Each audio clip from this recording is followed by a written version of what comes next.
আরে ভুল আমার তান থেকে টাকা নিল এক সপ্তাহ টাকা তো ঘুরেতেছ না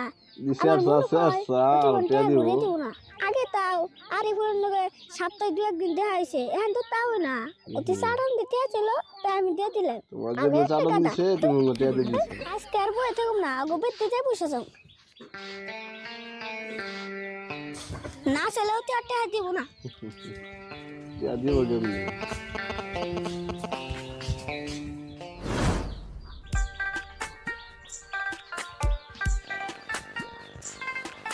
শুরুতের কাছে থেকে 2000 টাকা আনলাম 1000 টাকা না এক সপ্তাহ শেষ যাই কি আর 1000 টাকা আছে কদিন তো চলা আর 1000 টাকা এক সপ্তাহ শেষ বলি